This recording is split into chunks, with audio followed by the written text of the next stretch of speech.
ในห้วงเวลาที่แผ่นดินจีนกำลังสั่นคลอนด้วยไฟสงครามและโรคระบาดที่ฆ่าชีวิตผู้คนเป็นนับไม่ถ้วนท่ามกลางความสิ้นหวังนั้นได้ปรากฏบุรุษผู้หนึ่งก้าวขึ้นมาปฏิวัติวงการแพทย์แผนโบราณ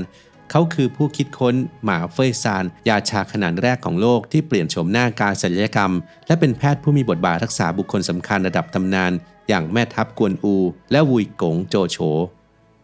แต่ทว่าความอัจฉริยะที่ล้ำยุคเกินไปนี้กลับกลายเป็นดาบสองคมที่นำพาเขาไปสู่จุดจบอันน่าเศร้าในคลิปนี้อับดุลไททูบจะพาทุกคนไปเจาะลึกเรื่องราวชีวิตความลับการแพทย์และปริศนาวาระสุดท้ายของฮัวโตหมอเทวดาผู้ยิ่งใหญ่ที่โลกไม่เคยลืมเลือนครับ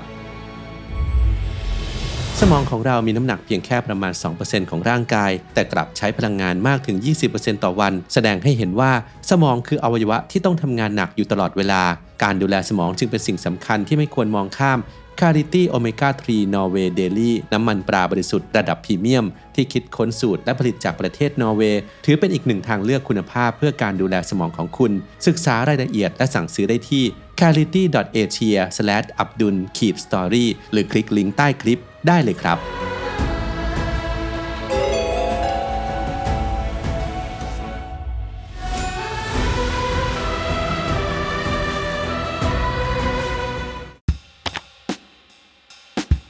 ฮัวโตถือเป็นปรมาจารย์แพทย์ที่ยิ่งใหญ่ที่สุดคนหนึ่งในหน้าประวัติศาสตร์จีนโดยมีชีวิตอยู่ในช่วงปลายราชวงศ์ฮั่นตะวันออกราวปีค.ศ. 140 ณ เมืองเฉียวเซียนหรือปัจจุบันคือเมืองโบโจในมณฑลอานฮุยยุคสมัยนั้นคือช่วงเวลาที่แผ่นดินจีนเต็มไปด้วยความวุ่นวายการแย่งชิงอำนาจและสงครามที่เกิดขึ้นไม่หยุดหย่อนส่งผลให้ประชาชนต้องล้มตายจากบาดแผลการสู้รบและการติดเชื้อสิ่งที่ทำให้ฮัวโตแตกต่างจากปัญญาชนคนอื่นๆในยุคนั้นคือแนวคิดการดำเนินชีวิตในขณะที่คนส่วนใหญ่มุ่งหวังลาภยศจากการสอบจองหงวนเพื่อเข้ารับราชการแต่ฮัวโตกลับปฏิเสธเส้นทางแห่งอำนาจนั้นอย่างสิ้นเชิงเขาเลือกที่จะออกเดินทางแสวงหาความรู้ด้วยตนเองไปยังพื้นที่ต่างๆแถบมณฑลเจียงซูและซานตงเพื่อศึกษาตำราคลาสสิกปรัชญาและธรรมชาติวิทยาซึ่งเป็นรากฐานสำคัญของการแพทย์แผนจีนการที่เขาได้คลุกคลีกับผู้ป่วยจริงในระหว่างการเดินทางทำให้ฮัวโตตระหนักว่าการแพทย์ต้องไม่ใช่แค่ทฤษฎีในตำราแต่ต้องช่วยชีวิตคนได้จริงเขาจึงพัฒนารูปแบบการรักษาที่เน้นความเรียบง่ายและแม่นยำเช่นการเลือกใช้จุดฝังเข็มเพียงไม่กี่จุดแต่สามารถหยุดอาการเจ็บป่วยได้อย่างชะงัดซึ่งถือเป็นวิธีคิดที่เป็นระบบและก้าวหน้ากว่าแพทย์ร่วมสมัยอย่างมาก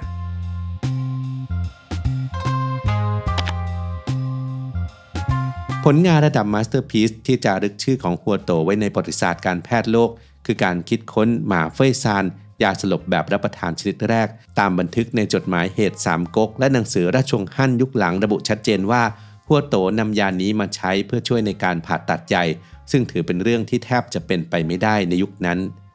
กระบวนการรักษาที่บันทึกไว้นั้นมีความละเอียดน่าทึ่งหากโรคร้ายฝังลึกอยู่ในอวัยวะภายในจนการฝังเข็มและยาต้มเข้าไปไม่ถึงฮัวโตจะให้ผู้ป่วยดื่มหมาเฟ่ยซานจนกระทั่งผู้ป่วยหมดสติไม่รับรู้ความเจ็บปวดจากนั้นเขาจะลงมีดกรีดเปิดหน้าท้องตัดลำไส้ส่วนที่เป็นโรคออกทำความสะอาดภายในและเย็บปิดแผลโดยใช้เวลาฟื้นตัวเพียง 4-5 วันและกลับมาเป็นปกติภายใน1 เดือนนี่คือวิทยาการที่ล้ำหน้าโลกตะวันตกไปเกือบ 2,000 ปีอย่างไรก็ตามสูตรยาหมาเฟ่ยซานที่แท้จริงยังคงเป็นปริศนาที่ถกเถียงกันมาจนถึงปัจจุบันแม้ตำรายายุคหลังจะสันนิษฐานว่ามีส่วนผสมของดอกลำโพงที่มีฤทธิ์กดประสาทแต่จากหลักฐานทางประวัติศาสตร์นักวิชาการสมัยใหม่วิเคราะห์ว่ากัญชาน่าจะเป็นส่วนประกอบหลักที่ฮัวโตเลือกใช้มากกว่าเนื่องจากดอกลำโพงเพิ่งปรากฏในตำรายาจีนสมัยราชวงศ์หยวนซึ่งเกิดขึ้นหลังจากยุคของฮัวโตนานนับพันปี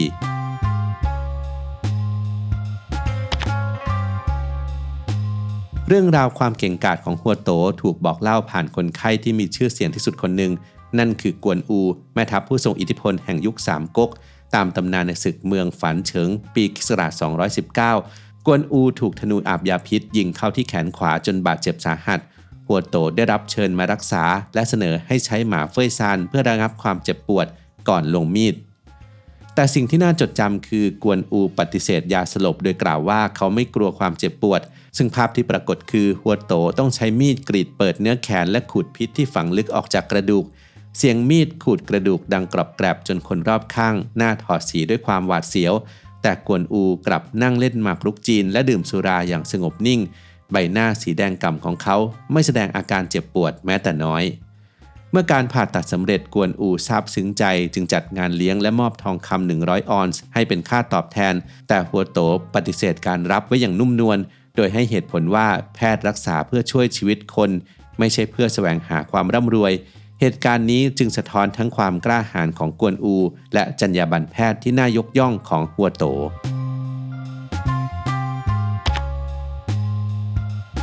ชื่อเสียงอันโด่งดังได้นำพาหัวโตไปสู่ใจกลางอำนาจเมื่อโจโฉผู้สำเร็จราชการแทนพระองค์และขุนศึกผู้ทรงอำนาจประสบปัญหาสุขภาพรุมเร้าด้วยอาการปวดศีรษะรุนแรงซึ่งนักวิชาการปัจจุบันคาดว่าเป็นไมเกรนขั้นรุนแรงหรือเนื้องอกในสมองหัวโตถูกเรียกตัวมารักษาและสามารถบรรเทาอาการปวดได้ทันทีด้วยการฝังเข็มทำให้โจโฉต้องการให้เขามาเป็นแพทย์ประจำตัวเพื่อดูแลอย่างใกล้ชิดแต่หัวโตผู้รักอิสระไม่ต้องการถูกจองจำในราชสำนักเขาพยายามหาข้ออ้างโดยระบุว่าภรรยาป่วยเพื่อขอลากลับบ้านและยื้อเวลาไม่ยอมกลับมาจนกระทั่งโจโฉสืบทราบความจริงว่าหัวโตโกหกจึงบันดาลโทสะสั่งจับกุมและขังคุกทันทีในระหว่างการสอบสวนหัวโตได้เสนอวิธีการรักษาขั้นสุดท้ายคือการผ่าตัดเปิดกะโหลกศีรษะเพื่อกำจัดต้นตอของโรคแต่ด้วยความหวาดระแวงของโจโฉที่คิดว่าหมอผู้นี้อาจฉวยโอกาสสังหารตนจึงปฏิเสธข้อเสนอนั้นแม้ที่ปรึกษาคนสนิทจะพยายามขอชีวิตไว้โดยอ้างว่าหัวโตคือทรัพยากรล้ำค่าของแผ่นดินแต่โจโฉกลับดูแคลนว่าเขาเป็นเพียงหนูตัวเล็กๆและสั่งประหารชีวิตหัวโตในปีค.ศ. 208ปิดตำนานหมอเทวดาลงอย่างน่าสลดใจ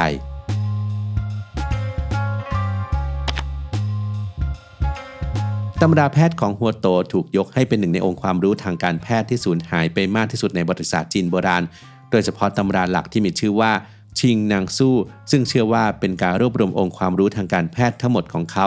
ตั้งแต่การผ่าตัดการฝังเข็มการดมยาการใช้สมุนไพรไปจนถึงสูตรยาชาหมาเฟ่ยซานที่ทำให้การผ่าตัดนั้นไม่เจ็บปวดเป็นไปได้ในยุคโบราณตามบันทึกในจดหมายเหตุราชวงศ์ฮั่นยุคหลังระบุว่าในช่วงเวลาที่หัวโตถูกคุมขังและรอการประหารชีวิตราวปีค.ศ. 208เขาพยายามจดบันทึกความรู้ทั้งหมดลงในม้วนกระดาษอย่างไรก็ตามแหล่งข้อมูลให้รายละเอียดแตกต่างกันออกไปบางฉบับระบุว่าหัวโตเป็นผู้เผาตำราทิ้งด้วยตนเองเพราะพยายามมอบตำราให้ผู้คุมแต่ผู้คุมไม่กล้ารับเพราะกลัวความผิดจึงเกรงว่าความรู้จะถูกนำไปใช้ในทางที่ผิดขณะที่อีกเวอร์ชันหนึ่งซึ่งแพร่หลายในเรื่องเล่าระบุว่าเขามอบตำราให้ผู้คุมคุกเพื่อเก็บรักษาแต่ภรรยาของผู้คุมกลับเผาทำลายทั้งหมดเพื่อกลบเกลื่อนหลักฐานเหลือเพียงส่วนเล็กน้อยที่ไม่เกี่ยวข้องกับการแพทย์หลักเช่นเทคนิคการตอนไก่และเป็ดแม้จะมีข้อถกเถียงแต่ผลลัพธ์ของทั้งสองเรื่องเล่าเหมือนกันนั่นคือศาสตร์แห่งวิชาแพทย์ขั้นสูงสูญหายไปเกือบทั้งหมดการสูญหายของตำราหัวโตไม่ได้เกิดจากการเผาทำลายเพียงอย่างเดียวหากแต่ยังซ้ำเติมด้วยปัจจัยทางสังคมและวัฒนธรรมของจีนโบราณโดยเฉพาะอิทธิพลของคติคงจื้อที่ยึดถือว่าร่างกายมนุษย์เป็นสิ่งที่ได้รับมาจากบิดามารดาการผ่าตัดหรือทำให้ร่างกายเป็นบาดแผลถือเป็นการไม่เคารพบรรพบุรุษส่งผลให้แพทย์ศัลยกรรมถูกมองว่ามีสถานะต่ำและความรู้ด้านการผ่าตัดไม่ถูกส่งต่ออย่างเป็นระบบส่งผลให้เทคนิคการผ่าตัดไม่ได้รับการถ่ายทอดหรือฟื้นฟูและแพทย์แผนจีนหันไปเน้นการรักษาแบบไม่รุกรานร่างกายเช่นสมุนไพรและฝังเข็มแทน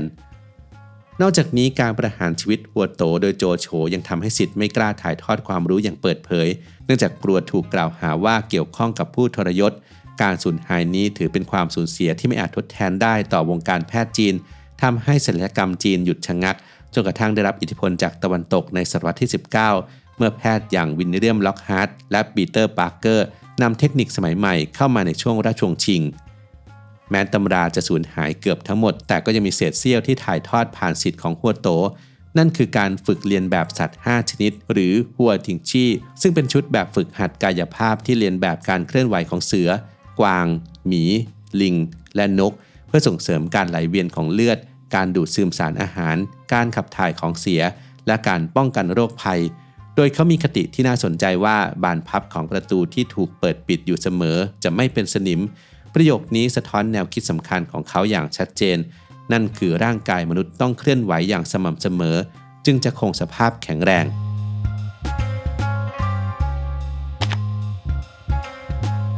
หนึ่งในคำถามที่ยังคงไร้คำตอบเกี่ยวกับหัวโตคือหลุมศพของเขาอยู่ที่ใด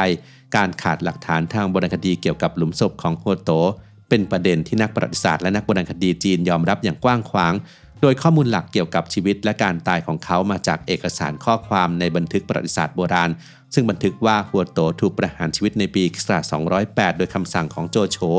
ในคุกเมืองสวีซึ่งปัจจุบันคือสวีชางในมณฑลเหอหนานแต่กลับไม่มีรายละเอียดใดๆเกี่ยวกับการจัดการศพหรือสถานที่ฝังทำให้ขาดจุดเริ่มต้นสำหรับการค้นหาทางโบราณคดีการขาดข้อมูลนี้ไม่ใช่เรื่องผิดปกติในยุคปลายราชวงศ์ฮั่นตะวันออกซึ่งเต็มไปด้วยความวุ่นวายทางการเมืองและสงครามส่งผลให้การบันทึกหลุมศพของบุคคลทั่วไปมักไม่สมบูรณ์นักวิชาการอย่างพอล ยู อุนโชระบุไว้ใน Medicine in China A History of Idea 1985 ว่าบุคคลอย่างฮัวโตแม้จะมีชื่อเสียงด้านการแพทย์แต่สถานะของเขายังจัดว่าเป็นเพียงแพทย์ที่มีชื่อเสียงแต่ไม่ได้อยู่ในระดับชนชั้นปกครองทำให้หลุมศพของเขาอาจเป็นเพียงหลุมธรรมดาไม่มีสิ่งของฝังหรือป้ายหินที่ช่วยระบุตัวตนการขาดเครื่องหมายเหล่านี้ยิ่งทำให้การค้นหายากขึ้นโดยเฉพาะในพื้นที่ที่ผ่านการเปลี่ยนแปลงทางภูมิศาสตร์และการรบหลายครั้งแม้ไม่มีหลุมศพโบราณแต่มีอนุสรณ์สถานสมัยใหม่เช่นฮัวโตเมโมเรียลฮอลล์พิพิธภัณฑ์อนุสรณ์ฮัวโตซึ่งสร้างขึ้นในปี 1985 เพื่อรำลึกถึงเขาโดยรวบรวมเอกสารประวัติศาสตร์รูปปั้นจำลองและสิ่งประดิษฐ์ที่เกี่ยวข้องกับการแพทย์แผนจีนแต่สถานที่นี้ไม่ใช่หลุมศพจริงหากแต่เป็นศูนย์กลางสำหรับการศึกษาวัฒนธรรมและมรดกทางการแพทย์ของฮัวโต